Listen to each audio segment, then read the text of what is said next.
don't fucking minimize protests. Listen to me. As someone who has advocated for Palestinian emancipation for 10 fucking years very publicly, I have never seen this much support for Palestinians ever in my entire fucking life. And you've also seen a microcosm of that, even if you started following on October 7 and got woke to what was going on because you got on TikTok, and I don't fault you for it. I don't fault you for only now learning about this. You have seen mainstream sentiment, mainstream attitude change dramatically since October 8. There are people who were openly being like, Hasan, you're so fucking anti-Semitic for saying these things that you're saying on October 8 that are now repeating the things that I was saying on October 8.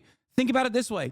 Everything that I've talked about, because I cover this from every angle. I cover this from the angle of like why this is obviously immoral. I cover this from the angle of why this is obviously illegal under international law.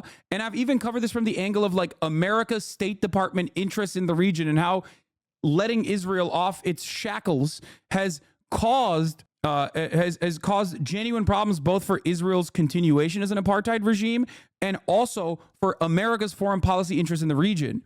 I've covered this from every fucking angle. And now you got the fucking Podjons repeating those things, okay? Like, this wasn't even what I was looking for. Podjons, Jon Favreau, yesterday said that Biden's like inconsistency on this. Biden doesn't get credit for being privately enraged when he still refused to use leverage to stop the IDF from killing and starving innocent people. These stories only make him look weak. That sentiment I expressed a month in. Nobody gave a shit. Now Podjons are saying it. Okay? This officially means that it is becoming mainstream Democratic Party discourse. So that change in the overall attitude, that change would have never happened if it wasn't for the persistence of pro-Palestinian activists, okay? That would not have happened if people just fucking let go and they were like, oh, nothing's going to change, fuck it. And if they succumb to nihilistic attitudes, if they succumb to pessimism, this would not be happening. Richard Haas and Senator Chris Coons not supporting conditioning aid to Israel. These are moderate centrist establishment figures, not lefty radicals, who are finally recognizing that the war in Gaza is a moral and strategic disaster. Love the implicit dig at lefty radicals in a tweet that's effectively acknowledging said radicals have been correct on this issue all along. Oh, for God's sake, it was not a fucking dig. I'm pointing out that these establishment blobby people saying things that a year ago would have been dismissed in Washington's fringe views. I myself have been calling for conditioning aid long before this war. I remember reading a tweet that said Palestinians all over the world aren't giving up, so it'd be very selfish and unfair for us to give up on them. Exactly. Palestinians do not have the liberty to give up, okay? Whether they are in diaspora or whether they are inside of the West Bank or whether they are inside of Gaza. They do not have the liberty to give up. They do not have the privilege to give up. So you shouldn't either. And yes, these protests are fucking working. Yes, awareness is working. A long time ago, a couple years prior, I talked about something. I talked about awareness campaigns and why, because the conditions are so different for the Palestinians in comparison to like black people in America, the needs are different as well. If we were simply talking about awareness to racism and white supremacy in the United States of America, that falls short of what is necessary. But because of the conditions of Palestinian people overall, and because of the lack of knowledge on their living conditions overall, oh shit, I have to call my cousin a car real quick. Because of the conditions overall, because of the lack of knowledge overall on Palestinian conditions and the dehumanization that they're subjected to in their apartheid state, in this circumstance, simply increasing awareness does work. So keep doing that. Keep doing anything and everything you can. The easiest way to point this out is the fact that Israel has been doing this kind of unjustified attacks near since their inception, but it's only now due to the protests and people like you calling it out that people in power are finally speaking out about it as well. It's partially that and partially Israel just like genuinely overextending its social and political bandwidth and capital. Like there is a lot of violence that Israel has done to the Palestinians that was seen as permissible, that was outright denied, that was that people could avoid seeing. Okay, people could avoid talking about. They've gone far beyond that point. That's it. That also plays a big role. It's a massive death toll, and it is, in my opinion, a shame if you don't It's basically spitting on the faces of all of those that have been massacred, that have been ruthlessly slaughtered by Israel if you don't keep protesting, if you don't keep pressuring. Let's continue watching this clip.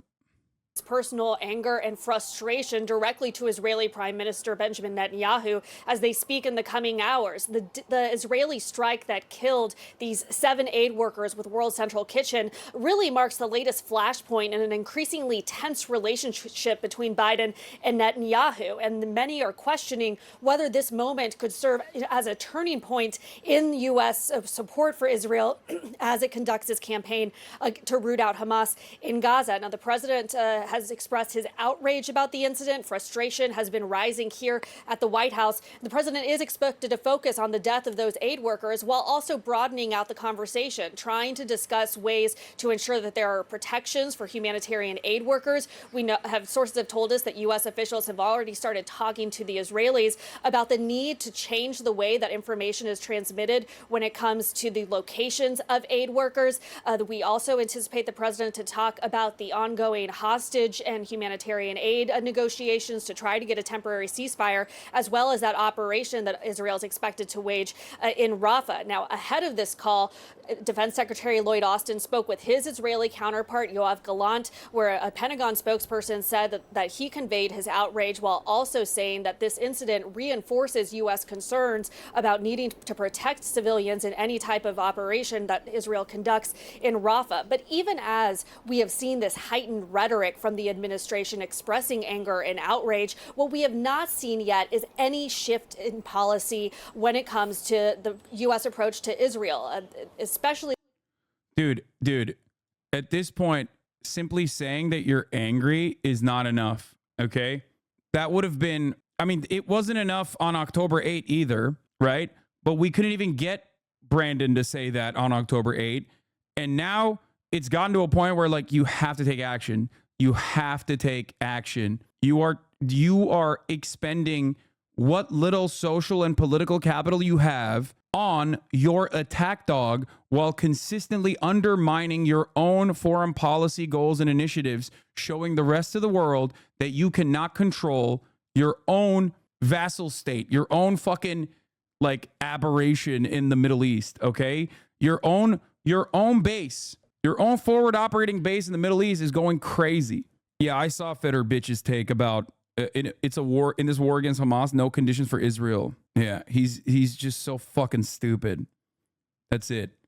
It does say a lot about what Israel is doing when you look at who is supporting Israel.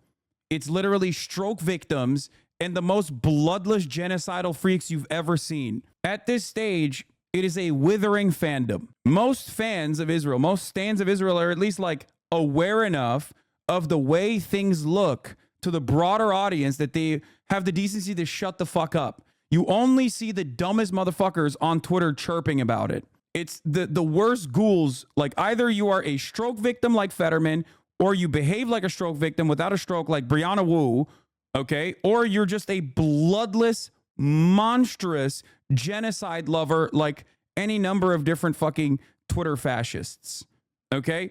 People that were chirping, people that were fucking basically doing 14 words propaganda for Israel on in the entire month of October have now at least quietly shut the fuck up. Notice how there aren't as many people, for example, that come in here and go, remember JDAMs? Like, notice how all of those people have shut the fuck up? That's because even they have either dropped it entirely because they're like, I'm no longer going to pay attention to this. It's like the Toy Story meme. They threw the pro-Israel toy down. At least even they have recognized like, it's no longer fun for me because like, it's not even a defensible position at all. It was indefensible originally, but even my Islamophobia can't keep me fucking motivated enough to justify killing fucking like liberal humanitarian aid workers from, white countries. You're hearing a lot more of the, I'm just disconnecting from everything.